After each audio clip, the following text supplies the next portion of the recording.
Welcome everyone. Thank you so much for coming out tonight on Halloween night. Extra points for all of you that are in costume.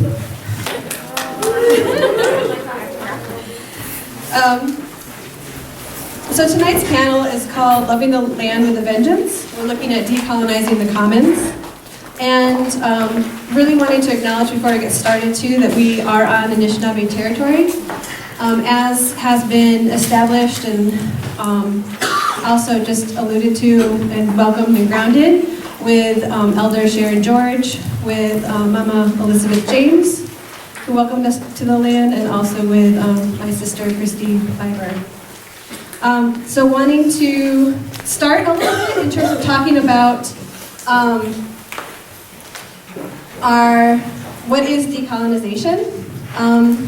When I hear it in academic contexts, often it's described almost as like a lifestyle change.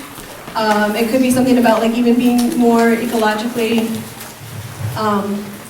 moving towards a different lifestyle, being more green, or changing your diet.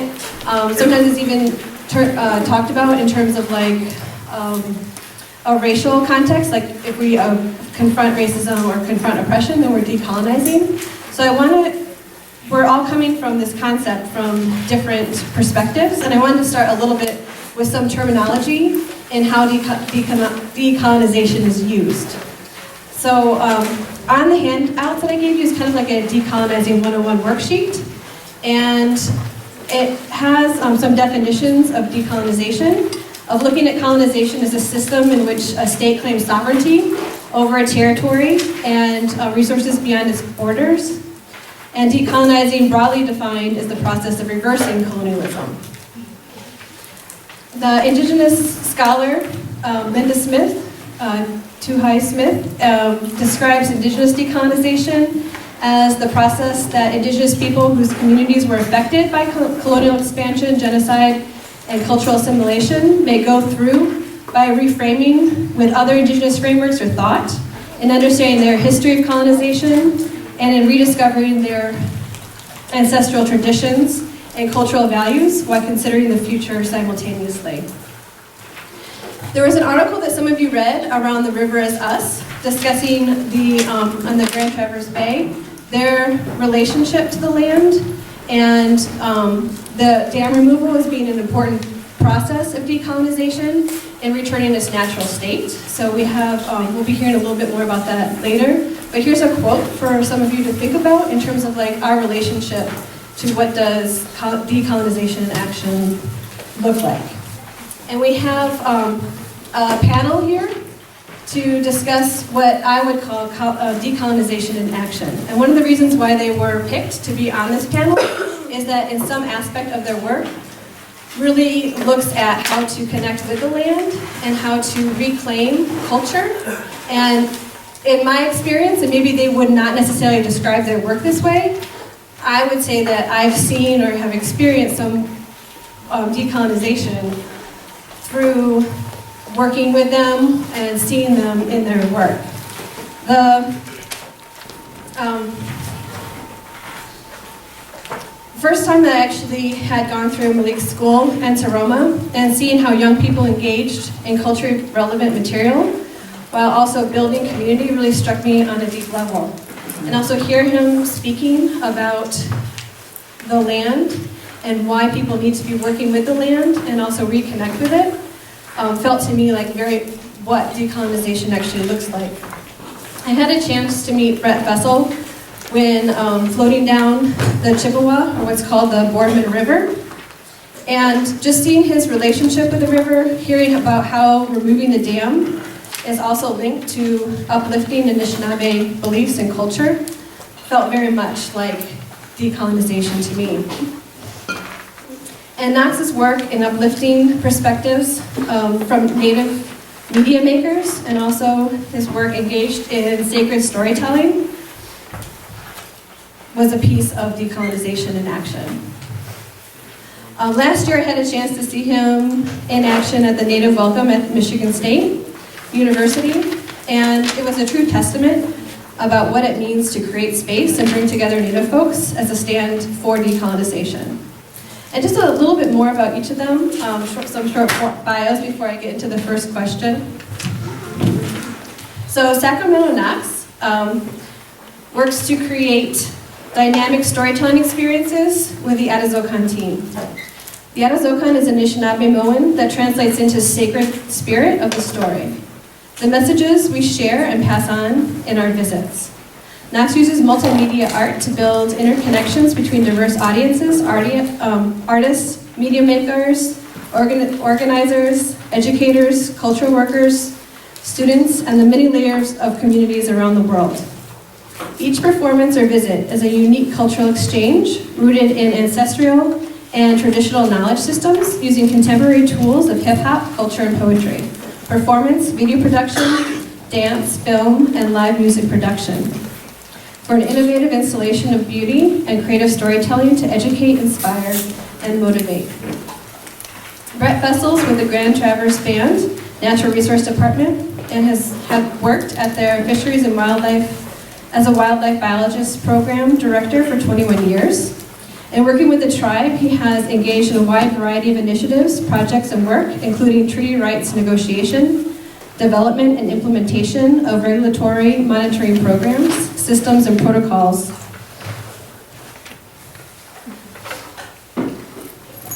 For resource management, restoration, and protection. Some of his specialties include watershed and river ecology, hydraulics, hydrology, geomorphology, grant writing, administration, project management, education, and outreach. So some of you had the chance to read about the Boardman River Dam removal projects that he was the lead on. And his unique professional talents were forged through formal Western science based on education and technical training, and then honed and tempered through immersion with the intricate indigenous perspective of the natural world. And Malik Kenyatta Yakini is the co-founder and executive director of the Detroit Black Community Food Security Network. DBCFSN operates on a 7-acre urban farm and is spearheading the opening of a co-op grocery store in Detroit's North End. Yakini views the Good Food Revolution as part of a larger movement for freedom, justice, and equality. He has an intense interest in contributing to the development of an international food sovereignty movement that embraces Black communities in the Americas, Caribbean, and Africa. So I'm going to ask that Sacramento Knox actually starts us off with the first question around just if you could each think a little bit about, tell us about yourself and a little bit more about your work, and specifically maybe how it relates to decolonizing the commons. That's your cue. Ani Gichimana Tuish, Kote Nene, Indigenous Cause, Kijawa, and the Dojuba, Mishikin of them. Reverse that. Ani Gichimana Tuish, Kote Nene, Indigenous Cause, Kijawa, and the Dojuba, Mishikin of them. That's the original language here on this land. Just acknowledging myself amongst us humans and then the spirits, the ancestors over here. The hood and community calls me Knox. Do different forms of work, as she mentioned, and that's a little bit of the intro. I work in like a whole multidisciplinary set of work through cultural work and music, filmmaking, and engaging that with different audiences like grandmas, babies, kids, thugs, regular everyday people. So, I think that a good intro.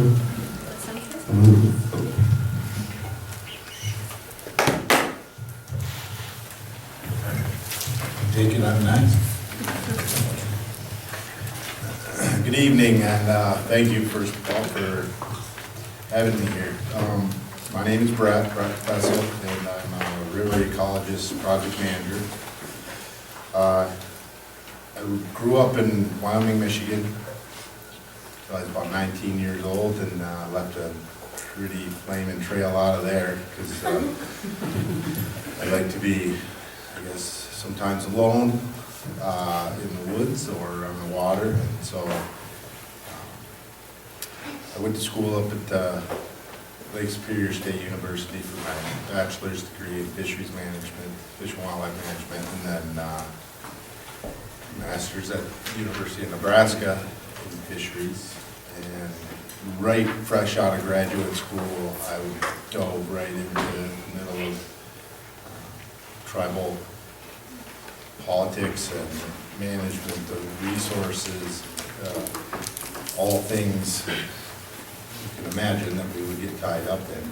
My original role was to initiate the Fish and Wildlife Management Program, which was essentially set to prepare for treaty rights negotiation for 1836 treaty tribes. 1836 Treaty of Washington, which secured the right on fish, trap, gather, and other privileges of occupancy. That was supposed to be resolved within a couple of years after I started in '95. My boss said, in a year or two, we'll have this figured out, collect the information, work it out. And we finished the negotiation in 2007, so it gave me 10 years worth of time to kind of understand the dynamics, and cultural, and practical, and subsistence ways.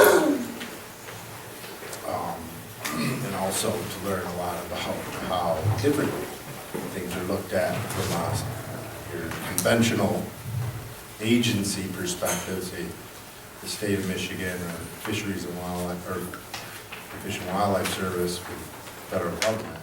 And so from there, I got a bit frustrated after it was settled, and we had a consent decree that was basically a pseudo set of regulations and management plans, essentially for well, managing tribal members and the harvest that they might impose on the land. And mind you, Grand Traverse Band is one of 5 tribes within that ceded territory up by Traverse City, and there are roughly 4,000 members, and we license 200 to 400 people or members to hunt and fish. So if you figure maybe every license might get a deer, you're talking a few hundred deer harvested in a year by the tribe statewide, and put it in perspective, there's well over 500,000 deer harvested otherwise in the state. So negotiating that decree, actually spent quite a bit of time over, well, we don't know how much impact there's going to be with if all the tribal members and Grand Traverse Band and other tribes are going to be implementing this. So we got to make sure we have really clear regulations. So that burned me. And found myself right after it was settled, just going to the table with the feds and state to divide up the pie, basically. How many fish does the state get? How many fish does Grand Traverse Band get? Little River, Little Traverse, and so on. And it was at that point where I figured, well, my time would be better spent in restoration, where we don't have to figure out how to divide the pie up, because if you have a big enough pie, in theory, you don't have to divide it up. It's enough for everyone. So from that point, it's probably 10 years ago, I kind of figured out what I wanted to do for the rest of my life. And that was help restore the land for the people, the greater good, and not just tribal members, not just fishermen, not just hunters. It doesn't matter. It's for the greater good. So working for a tribe, we have access to a lot of funding opportunities with the federal government in particular for restoration projects like dam removal. And on the Boardman River up in Traverse City, since 2010, we generated about $5 million just from the tribe for the project, and the total project is about $20 million, and it's still underway. And so that was kind of where I wanted to end up being. And just recently took the next step beyond that, and now I work for a consulting firm that the tribe actually owns, that does this sort of work, among other things. exclusively. And I don't get tied up in the politics that much, which is nice for me, because that really got heavy. Harshed on my mellow quite a bit. And I've been there since December, and actually met Diana while I was working there, giving a tour. I'm still getting asked to give tours on sections of the river that we've completed. So,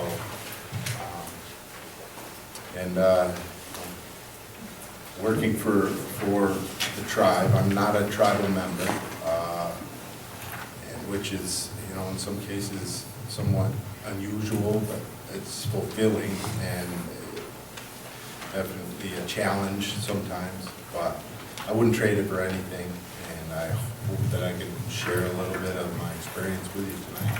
So, thank you.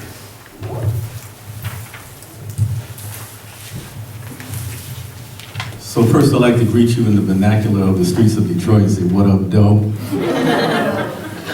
And secondly, I'd like to say, "Truck funk."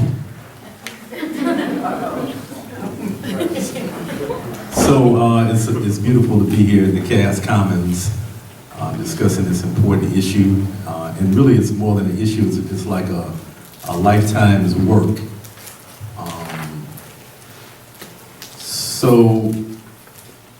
I feel fortunate to have been born in a time period when people that we call African Americans were really questioning their relationship to the larger society and questioning how we have been defined, and reading the works of people like Frantz Fanon, who talked about the need to take back our mind. In fact, frankly, what Frantz Fanon said, and I'm paraphrasing, he said that we either have to kill the oppressor symbolically or for real.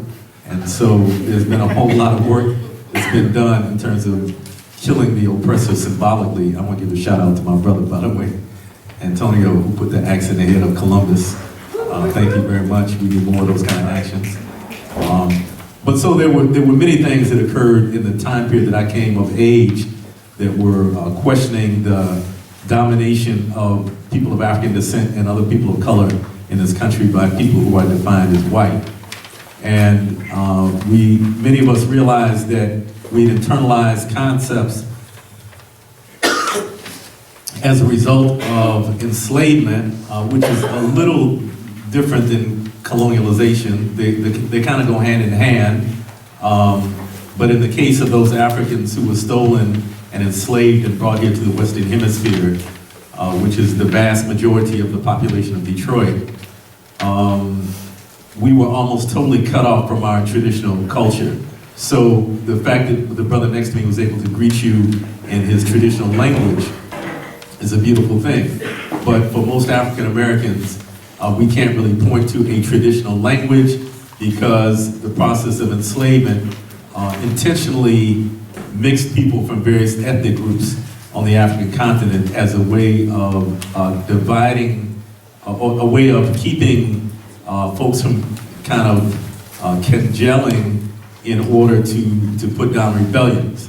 And so sometimes people who were from warring nations were kind of put into the same spaces. And so that's both a negative thing and a positive thing. It's a negative thing in the sense that most of us can't trace our ethnicity to any particular nation or ethnic group in the continent of Africa, but it's also a positive thing because it's given us Africans born in the Western Hemisphere a much more Pan-African perspective. And so, in fact, this idea of Pan-Africanism, this idea that people of African descent, people who share African blood throughout the world have the responsibility of working for the common good, really comes out of the Western Hemisphere. And so many of the great anti-colonial leaders who came of age in Africa in the late 1950s and the 1960s were profoundly influenced by African people who had been born in the West and who had, in an effort to really redefine ourselves, developed this more Pan-African identity as opposed to a national identity. So I feel very honored to have been born in that time period and have had my consciousness shaped as a very young man in the furnace of struggle. And I feel fortunate also to have been able to carry that work with me to the present day. I also want to give a shout out to my brother Baba Wayne, who just walked in the door. So the work that I've been doing really all of my adult life, some people now use the term social justice. Really, for most of my life, we call it the Black Liberation Movement. And I still lean towards that. You know, I can work with social justice, but for me, it's a little watered down. And so that work is manifested in many different ways. It manifests in terms of music and the arts, building on the great traditions of people like the Last Poets and James Brown and many others who were both trying to instill a sense of pride in people of African descent as a way of kind of pushing back against this colonial narrative, and also artists such as Gil Scott-Heron, who really inspired us to be much more rebellious in our approach to getting freedom. So building on that tradition, I played in a number of bands in the city of Detroit over the last 30 years, and there's really this rich unwritten history, to tell you the truth, that exists in Detroit about music that has developed, that is revolutionary both in terms of the lyrics, the lyrical content, but also in terms of the form and structure. We've had people like Farouk Zibay. I don't know if anybody's heard it. Anybody in here heard of Farouk Zibay? Yes. So Farouk Zibay was a saxophonist who for many years led a group called Griot Galaxy. And so not only were they challenging kind of the Western norms in terms of the musical content, but the forms and the time signatures and rethinking our relationship to time and space were all kind of embodied in the music they were creating. So that's one way that this kind of pushing back against the colonial narrative has manifested in my life. Another way is in terms of what we call education or schooling. And I usually try to make a distinction between the two, because usually the people who are the most schooled are the least educated. And I have to tell you straight up, I'm not an academic. I'm not hating on academics. Some of them actually do some good.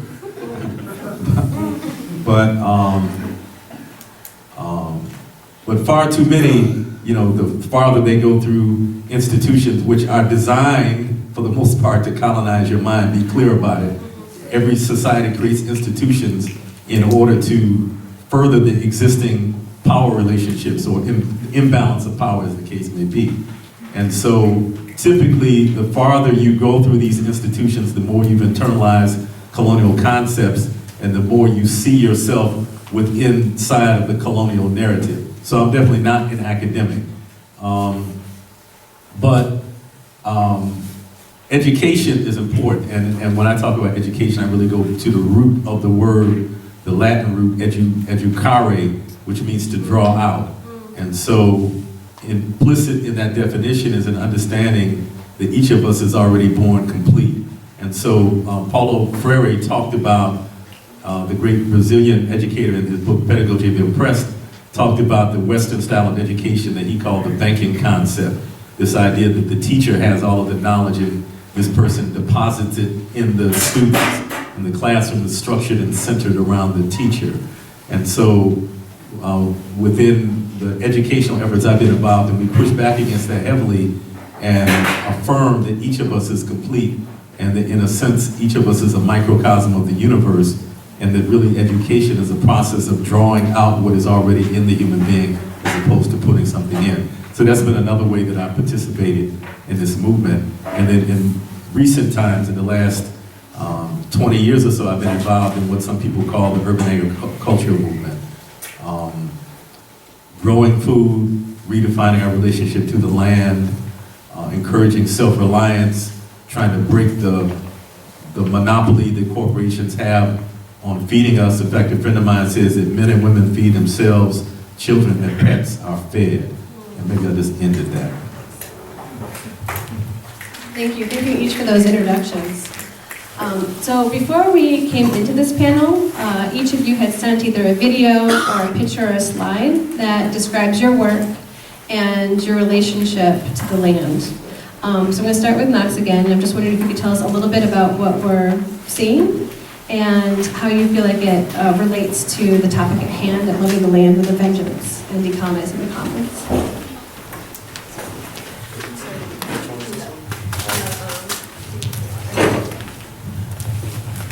A couple years ago, one of our cohorts, or Three Fires family members, the Odawas, they helped organize a water ceremony for Flint.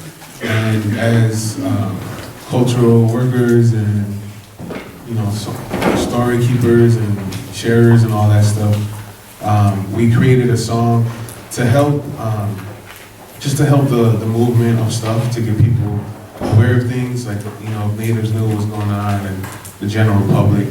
And we collaborated with a friend of ours, Kyle Mays. He wrote an article for Indian Country Today. So we used a mixture of different media sources like web media and video media and music media, all these things to help the organizers get people to Flint and to do some very old ancestral technology work with the land and water in Flint.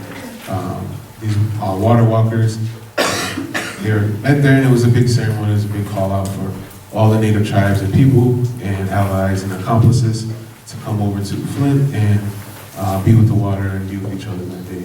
So this is just a small piece explaining where these songs come from and what's happening on our end, so we can continue to build that narrative and that connection in the nation.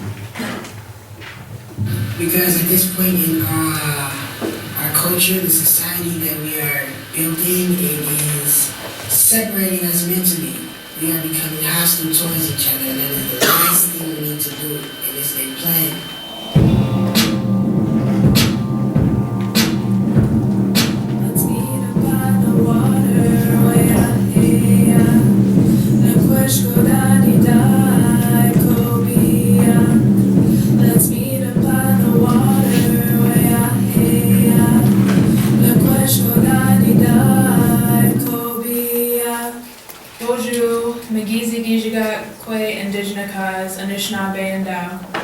My name is Christy and I'm Ojibwe. Alright, so when we were building this water song, we decided it was really important to include those sacred items, those sacred elements that we have in our Anishinaabe culture. So in the beat you'll hear a rattle sound, and that sound represents that first sound that we hear in our mother's womb, which is really important when we think about water, because women are the carriers of water. And babies are born through water. So it's really beautiful that we have that rattle sound in the beat. We also have our drum beat, which represents our heartbeats. So those are the sacred sounds that you hear as we were building this beat.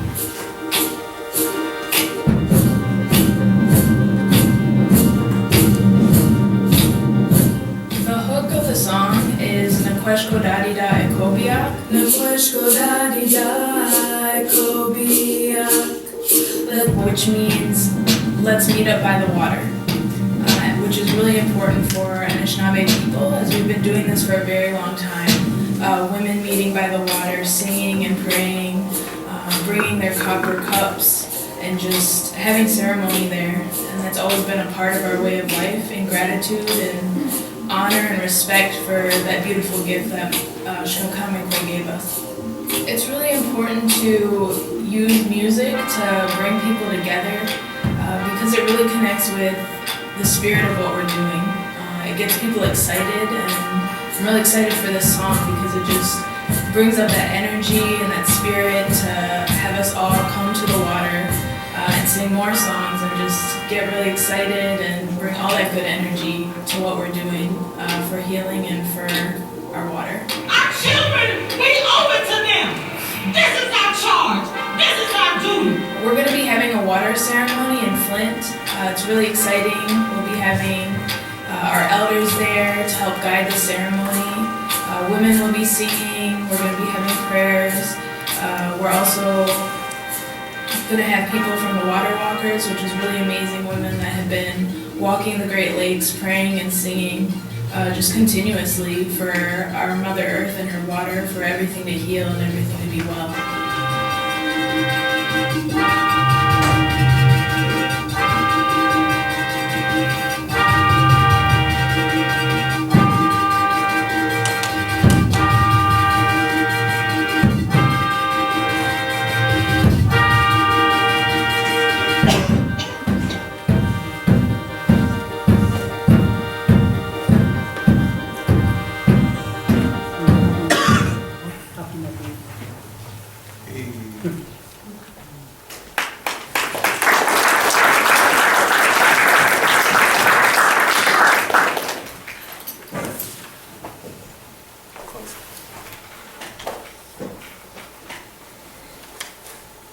want to add anything after that?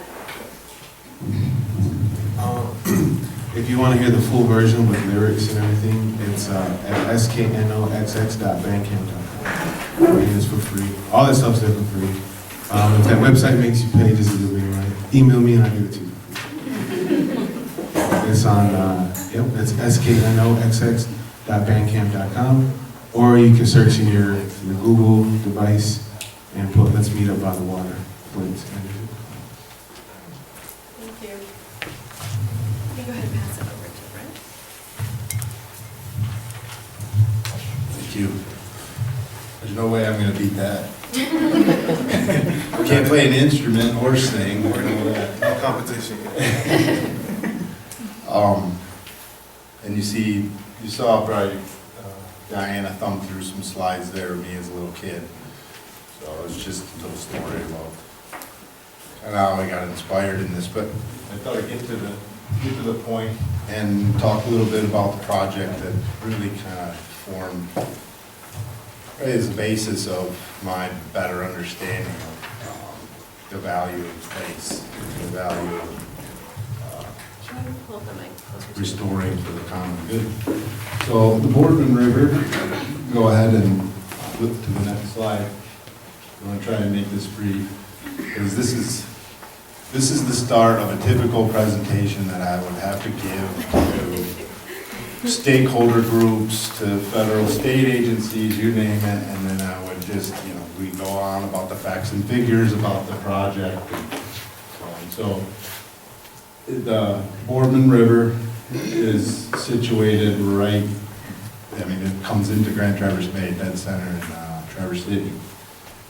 And as you can see, generally speaking, where the watershed is, it's a high quality river system. It's a very, very high quality. It has 4 dams on it, or had. Now there are 2. So go to the next slide.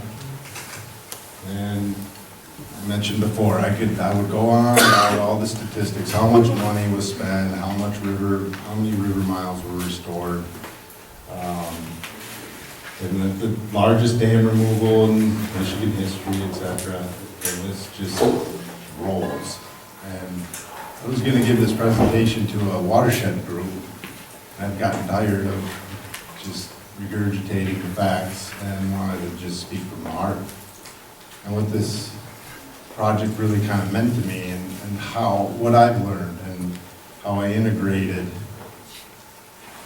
the teachings and the culture and spirituality that I had come to appreciate and really been gifted working for the tribe all those years, in combination with the nuts and bolts of the Western typical education, of here's how you do things, this is the scientific method, this is how you prove facts, this is, very linear and very matter of fact. And it just, to me, I'm not a big statistics kind of person, because let's face it, I think we can make statistics say what we want to say, depending on what we want to see. So go ahead to the next. This was the uppermost dam in the watershed, Brown Bridge. And it's about 40 foot tall and 250 acre impoundment behind it, roughly. So this was right before. I'll go to the next slide. During deconstruction or removal of the dam, there was what I like to call a little hiccup in the process. In simple terms, when you draw down an impoundment, you have to do it slowly. And once you get it down to the same elevation as the river coming in as it's going out, then you can kind of remove all the structures in the way. And the way you do that while you're trying to take down the earth in between, you set up a temporary dewatering channel, basically a side channel. Well, in this case, that temporary dewatering structure ended up failing as soon as it was put online. And the best way I can describe it is, was put by a very good friend of mine, Hank Bailey, who worked with me for years. And he said it was like, you know, Mother Nature, these things, these rivers are like the lifeblood, like the circulatory system in our body. And when we get arterial sclerosis or other maladies that obstruct that flow, cause problems. And it makes our bodies unhealthy, and rivers are no different, watersheds are no different. And these dams essentially represented blockages in the system. And we had spent, probably, because this was in October, we started in April, May, you know, we've been working on this for a good 5 months or so, drawing it down, and we were at about half full here. There's about half of the water still in the pond behind the dam. And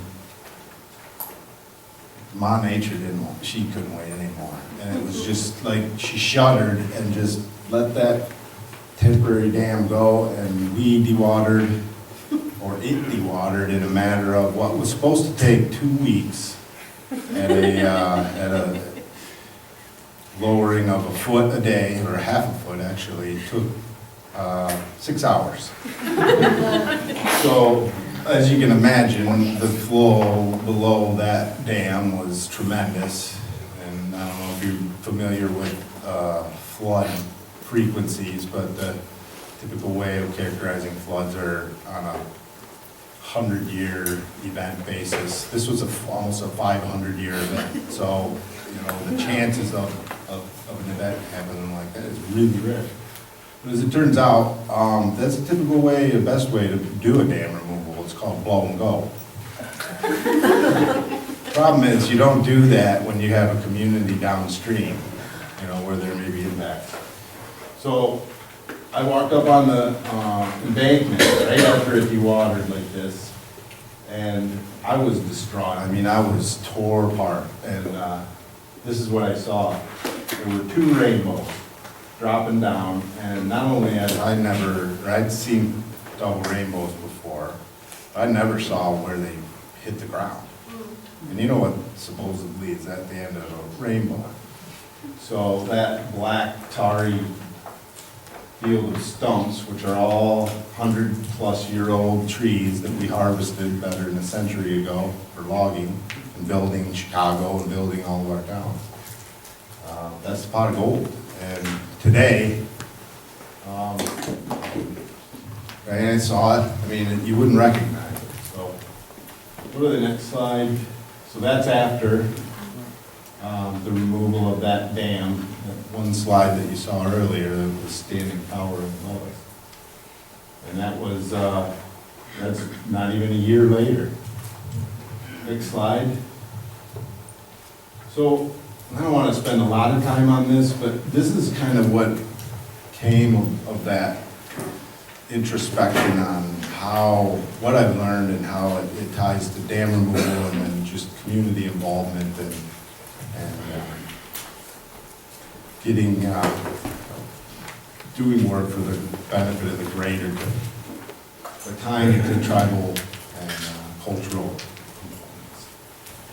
And the top paragraphs talk about leveraging funding and implementing policy at the state level and create regional strategies, and a lot of fancy words. That was developed by a team of individuals responsible for this project, but it didn't take into account, you know, the tribal perspectives on this, even though the tribe has been pretty much leading the charge in funding and otherwise, technically and otherwise. So we tried to touch or get to this traditional ecological knowledge, this anecdotal information that could reach back centuries, if not millennia, in the language of tribal people, that are lessons to be learned if we're paying attention. And Western science doesn't like to try and take that anecdotal information and quantify it and use it in decision making because it's anecdotal. They're stories, they aren't written down. I always had trouble with that. So I thought, you know, you just gotta, there's some simple things here, and then one is connectivity. connectedness. Consider how all things are connected, and that water is that fundamental connector. I mean, without water, we're nothing. Fresh water, particularly. And then to also try to integrate the traditional values and tenets into this contemporary way of looking at things. And then communicate that to the stakeholders, who, most of which up there have no idea, really about tribal culture. Next slide. So integrating the 7 teachings was something that I think we'll recognize these tenets, these virtues, these fundamental elements of being a good human being, being a good person. No matter what religion you might look at, these same common things show up. But just looking at it in the same context of water conservation, or trying to tie that together, that was, to me, the key, because in the end, that's what we need to really focus on preserving and conserving, especially here. I mean, we're sitting on 20% of the world's fresh water. So these teachings, they're paramount in my view. And in no way am I an expert or, saying or trying to portray myself as, well understanding of this. This is just kind of how I took what I was taught over 20 years and just built it into the way of thinking. And as a non-tribal person, I had the advantage to be able to operate in a couple of different worlds. Work for and with my family, the tribe. But then I could go to the table with all the fancy schmancy scientists, that were typically white men, sitting at the table trying to defend their resources or whatever, and I can at least start to spar a little bit there and get a little advantage sometimes, because they thought, didn't really expect that from you. So for the next, these are some fundamental pieces of the Boardman project, and it would be of any restoration project that are fundamental. And I just tied these things to those applicable teachings. And I've delivered this presentation to a lot of different watershed groups and such, and you can start to see heads nodding. And where it goes from here, not really sure, but watershed planning, that's a key, and that really is about planning for the future to try and fix or preserve things. But it really is all about love. It's about, we all, we have to love the environment. We have to love what's around us and the resources that we depend on so deeply. And the sustainability, that they're going to be there for us and, more importantly, for the future. So rendering it down to that. Economic development. This was an important piece of the project. It can't just restore the river and its function and the scientific funny stuff, but it also has to make money, or it has to make economic sense. So that's okay. And development, it's inevitable, but it ought to be done out of respect. And respect for communities, respect for the environment, respect for everything. And especially water. So often work is done, and it's just whatever impacts on water are either remediated or mitigated or hidden. And we'll get to that in a bit. Next slide. Citizen engagement was a big deal with this project, especially in the beginning, because in order to gain momentum and to maintain it, you have to have support from the community and buy-in. So I can tell you, it takes a ton of courage to stand up in front of 150 pissed off people after the dam blows and does all this, and up there it's, you gotta trust us. It's all in the, it's all for the greater good, and I tell you, the river will heal itself very quickly. So you gotta have courage in order to engage with all the stakeholders. You can't just focus on riparians or otherwise. Everybody's involved. Everybody has a stake in this. Seek out local units of government because we know that those are the folks that are ending up, in this case, the local units of government were the city of Traverse City and the county, Grand Traverse County, that were owners of the dam. So they had to be a part of this, clearly. As owners, they had to relinquish that. They had to agree to take them out,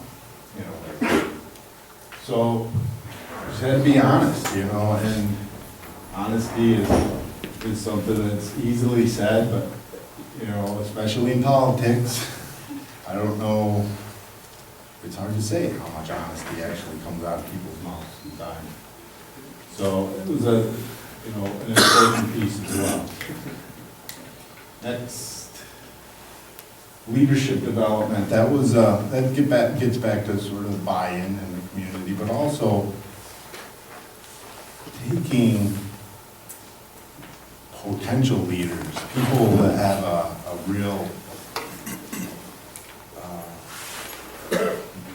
desire and tenacity to move things forward, and I'm seeing a lot of that here. A lot of people that have a lot of passion and want to make change and part change. So seeking out those leaders and then commit to have everybody share wisdom. It's a two-way street. I will never stop learning. And I hope I never do. And if I ever do, if any of you see me as if I'm not learning and I'm just puking, pontificating, please just remind me and give me a swap. Try to be an old guy or something. Then, learning from our failures and celebrate the successes. Placemaking. It's probably one of the most important pieces. There's a whole separate talk on this, but basically everybody has a place that is sacred to them, that's special to them. It may not be special or sacred to the person to your neck, your neighbor or whatever, but you have to have the humility to accept that, and respect that. And these places, Diana introduced me some pretty cool places here, Belle Isle. I've never been there. And compared to, say, the Upper Peninsula and the wilderness and such that's up there, there's no, it doesn't compare very well, but still, it's important to people here. Very important. And that place should be preserved, into perpetuity for people, instead of going to serve maybe the best interest of a developer. So that placemaking is something that we really took serious, and it really makes a difference in how successful you can be. Last, remember the fancy words earlier about developing regional statewide policy and all this. Part of this was we were looking at, there are policy elements in permitting, for example. A project like this doesn't just move forward without having federal and state agencies giving you the mother may I, or here you go, here's your permit, you can do it. But that's got to be grounded in truth, and I can tell you some of the policy dealing with restoration work and environmental work is not based in truth. And so we did the best we could to try and ensure that was going to happen. And that is continuing to have conversations with people in the field and validate that they're convinced how this information is collected and whether it's scientifically rigorous. And that's the conflict, if you will, with traditional ecological knowledge and Western scientific methods. So it was a difficult thing, and still working through it. Last. So, in short, I mean, this is the definition of restoration, I guess, in many regards. It should look like you're never there when it's all done. And I've had people ask me where the dam used to be after they floated through this area. I was like, well, cool, it used to be right there, but you never saw it, huh? Nope. So, I know we did something right there. And then just one more slide. Yeah. So that's a shot from the valley wall. Left is when the dam was being constructed back in 1902, I think. And then the right is after it was restored. And as it turns out, I mean, we just let the river kind of find its own channel again. And it did a great job. We didn't have to manipulate really at all. One more. So this was a message, an article or a statement that a good friend of mine had, which is here. It's all, and it really just is about, being able to look back in your life and know or understand that you did good. And I know that sometimes it's something I struggle with. Have I done enough? If I felt I'd done enough? We all maybe do. And I mean, these were good words. One of the many, many lessons or teachings that I was gifted. So that's it. I hope that is helpful. I still think the best way to do it is jump in a canoe or a kayak and float it and talk about it. But it's the best I can do.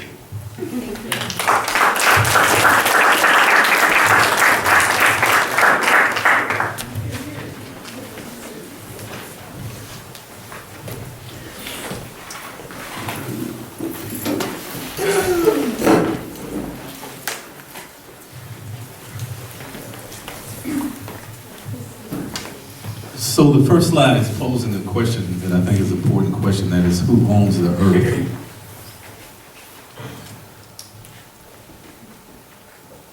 Anybody want to take a stab at that? I do. Not your. I do. Seriously. That's it. So one of the challenges we're faced with is that part of the colonial legacy is that what colonialism does is it kind of takes a pair of eyeglasses and puts it on society so that we view the world through the eyes of the colonizer.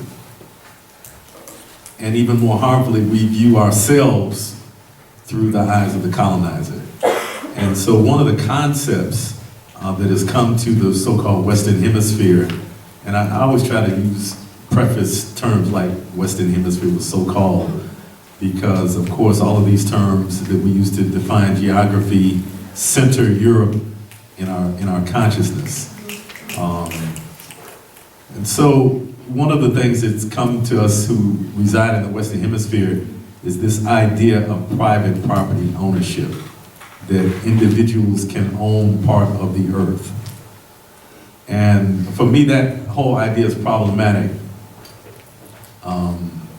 Because who do you go to get the deed for part of the earth? Who has the authority to issue that out, right? So for the most part, we accept that concept uncritically because we live in a society where that's the norm. People buy property, they own property, and so-called own property, and we just accept that that's how life is. But that's not really a universal idea. And I would propose that if we want to have freedom, justice, and equity on the planet, that eventually we're going to have to dispose of this idea. But there are many contradictions that we're holding. So while I think that private land ownership is a really terrible idea, we're trying to buy the land that we farm on. And so, so again, we have to hold contradictions as we're moving towards this more idealized state that we like to see come into existence, and where we are at the present as we're moving through that process. So one of those ideas is this idea of private land ownership. Can we go to the next? So for the people who are commonly called African Americans, two things I want to acknowledge. One, I want to acknowledge that there were Africans in the so-called Western Hemisphere prior to Europeans getting here. And there's an abundance of evidence. In fact, if you want to do further research, there's a book written by a Guyanese historian named Ivan van Sertima called They Came Before Columbus. And he gives all kinds of evidence about the African presence in the so-called Western Hemisphere prior to the Europeans arriving here. So I want to acknowledge that, but I also want to acknowledge that the vast majority of people of African descent are here as a result of what Europeans call the transatlantic slave trade. And again, I'm kind of qualifying these terms because many of these terms are problematic.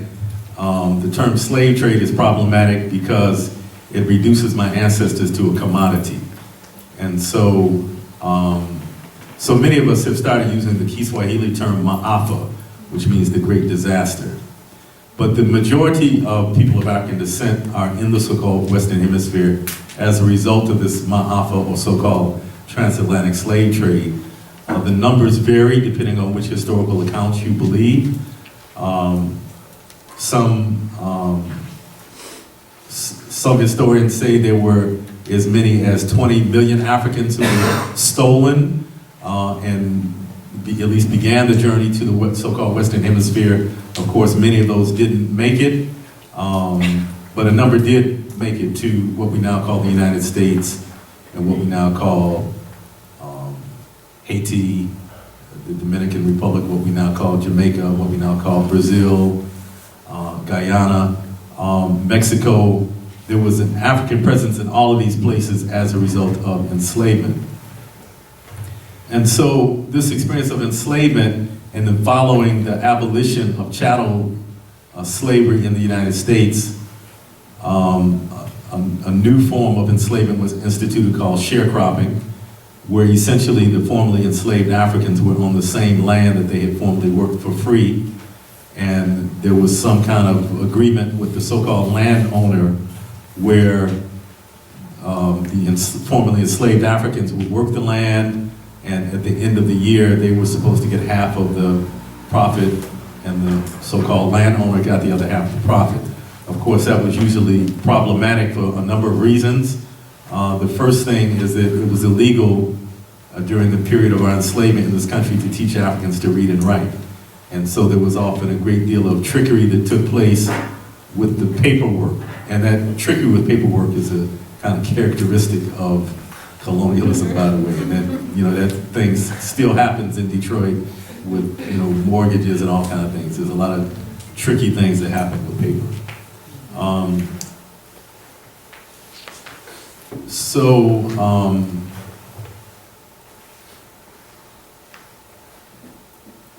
that's one thing that happened. But another aspect of this is that the power there was a power imbalance, and so often the landowner would just say, "I'm not paying you nothing," and there was nothing that the enslaved African could do because all of the military might was on the side of the so-called landowner. And so often people just gangstered out of their fair share. Excuse me.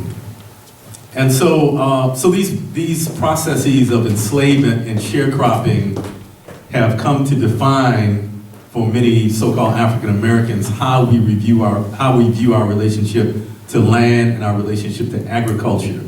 And a lot of times when we're talking about enslavement, we think, oh, that's a long, long, long time ago. Why are they still talking about that? But it's really not that long ago. And just to kind of put it in perspective in my own life, my grandfather's father, or my father's grandfather, was born enslaved. My mother's grandfather was born enslaved. So we're only talking about being a few generations removed. Thank you very much. We're only talking about being a few generations removed. And so many of these ideas are passed down intergenerationally. And because as in an effort to survive in a hostile environment, often parents taught their children to be submissive and to be docile and to kind of buy into this more colonial mindset as a way of surviving. And so many of these ideas have been passed down intergenerationally, and we're not that many years removed from the enslavement of African people in this country. Next slide. So I want to talk specifically about my maternal grandfather. His name was Sandy Shepherd Odom, and he was born in 1863 in Mississippi. He was born just before the end of chattel slavery. And I don't know much about what happened in between the time he was born in 1863 and 1888, when we have some record of him. But by 1888, in fact, a few years before 1888, we have record of him, and he had been elected to the state legislature in Arkansas. And he lived in a town called Marion, Arkansas, in Crittenden County. And in that town, as in many places in the United States, people of African descent had found a way to gain the majority of the political power. Kind of similar to what happened here in Detroit in the 70s and 80s. And so they had actually taken control of the governmental apparatus. The city clerk, or the county clerk, was African American, the sheriff was African American, some of the judges were African American. And so in 1888, according to an article written by the American Missionary in the October 1888 edition, in part, in talking about my great-grandfather, it says, Sandy S. Odom, living on his farm about 6 miles from Marion, I am informed, refused to leave his home. And let me put this in context. What happened is an armed white mob came and gathered up all of the black leadership and ran them out. And there's, in this full document, this is just an excerpt, it talks about some of the leaders being run off into swamps, and some of them were put on trains and sent to Memphis. So when they approached his home, he says, this is this writer's interpretation, and it's kind of sanitized. I'm sure this is not exactly the way it went down. When an armed mob approaches your house, you don't just say, all I have is here. You know, I mean, he might have said that, but he probably said this with a shotgun in his hand as well. So he said, all I have is here, wife, child, and farm. I can't go away. And so for a time, he was able to kind of hold his own. And again, this doesn't really do justice to what holding your own means in the face of an armed white mob. But eventually he decided basically to save his life and to save the life of his family to leave. And so I'm telling this story not because this is an extraordinary or exceptional story, but because this is one of hundreds of documented stories.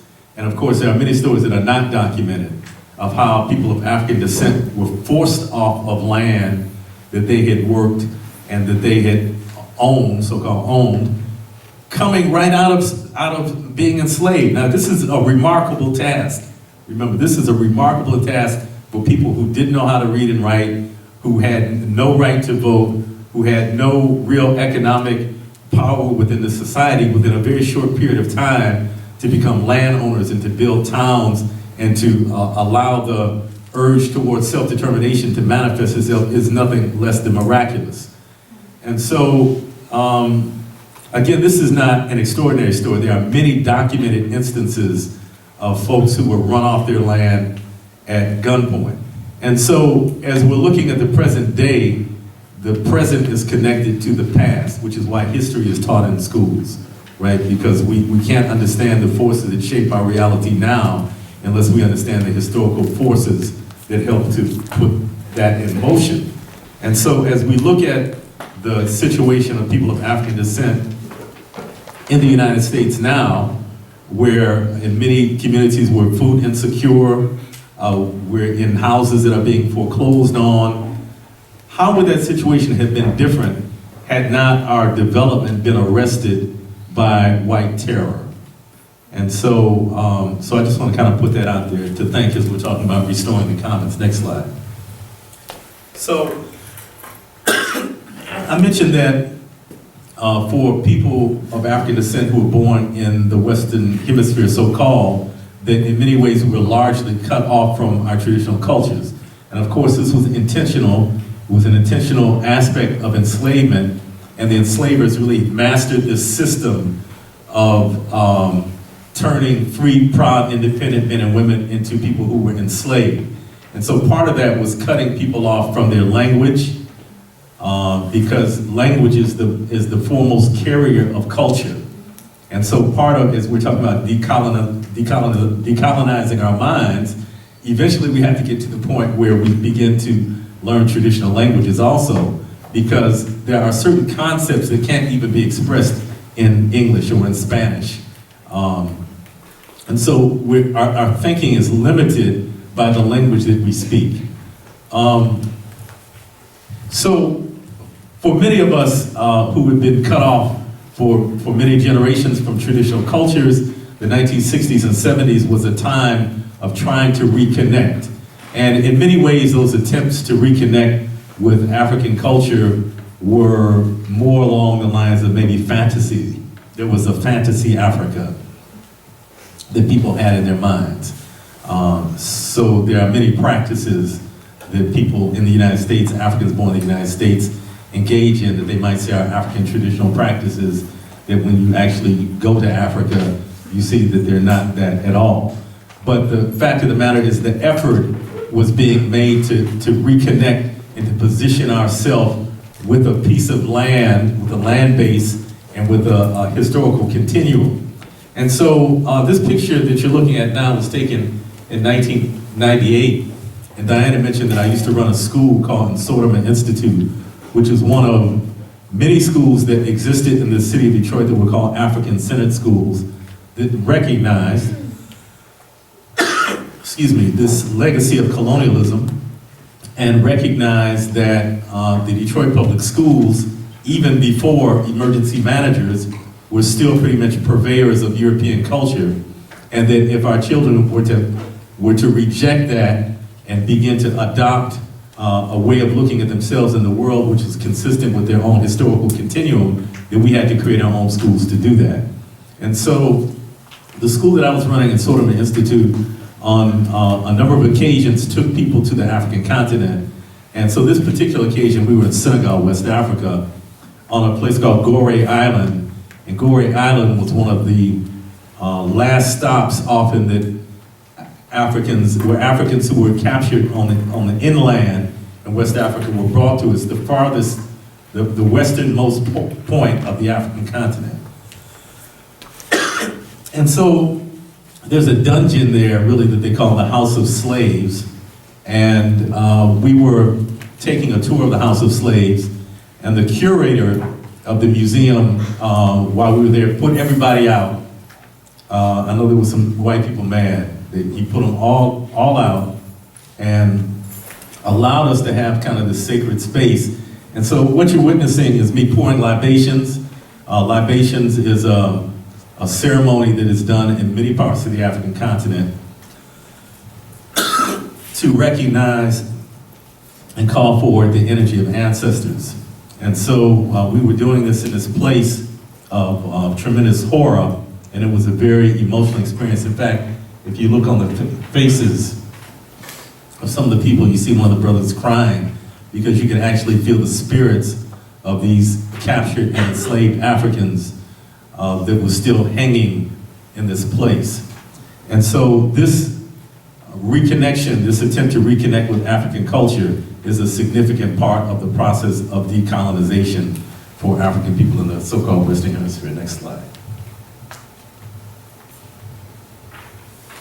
So some of the words are missing. What's missing at the top is D-Town Farm. And I want to give a shout out to Tiffany Harvey, who is one of our most consistent volunteers at D-Town Farm. So the primary work I'm doing now with the Detroit Black Community Food Security Network involves farming and addressing how we become more food sovereign.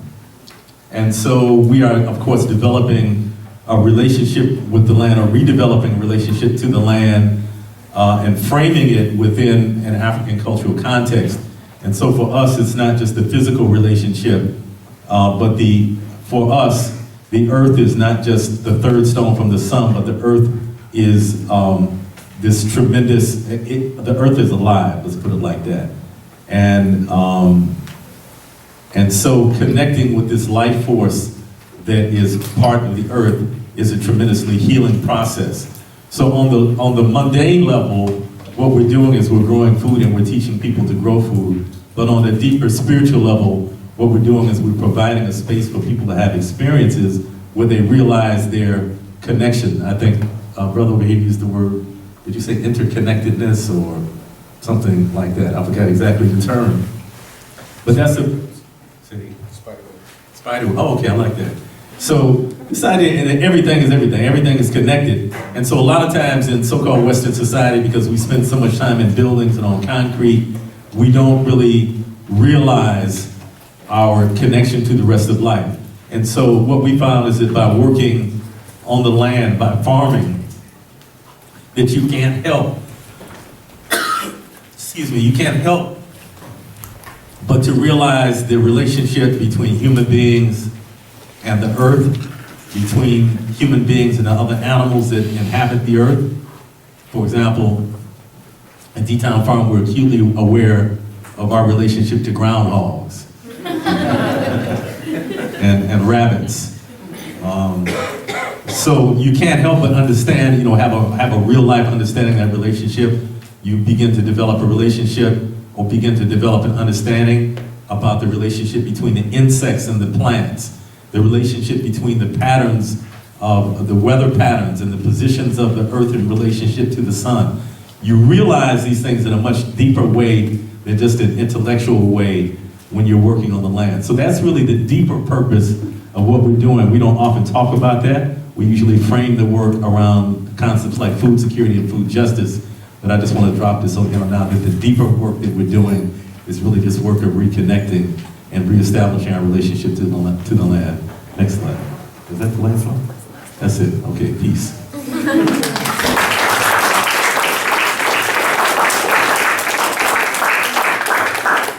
All right, so before we break into small groups, since it is about 20 after, before we break into the small groups, can we actually give the whole panel one more round of applause, please?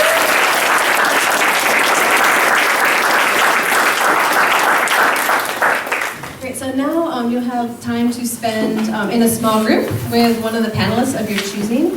I'm actually gonna ask that Malik and Knox stay in the room. So Knox, I'm gonna put you next to the media equipment in case you wanna show any more videos or anything, so you can stay on the couch. And Malik, if I could ask you to move to the couch that's in the back. And then if folks could just bring their chairs around this area. And then if you would like to meet with Brett Fessel, then we're actually gonna go into the parlor room. So just through the kitchen into the parlor to have that conversation. You are all welcome to bring your own questions to these small groups and have a conversation. I'm also going to put up 2 questions for inspiration. So if you want to have another question for jumping off, I'm going to put a couple of questions up on the board around, asking to talk specifically around the struggle to build or defend the land or land-based relationships. And then the other one would be, while many of us love the land and seek to defend it, in the U.S., this is caught up in the dispossession of land and in settler colonialism. So how have you navigated that relationship? So I'll go ahead and put those up. And then if folks could come back at 5:10, and I'd like to ask Craig. Where's Craig? Okay, Craig. So could you sit in the back with Malik to help with the facilitation and keeping track of time? And then is Neela here? Is Neela in the room? Hey, Neela. Could you sit with Knox up here and help with co-facilitation and time and moving the conversation on?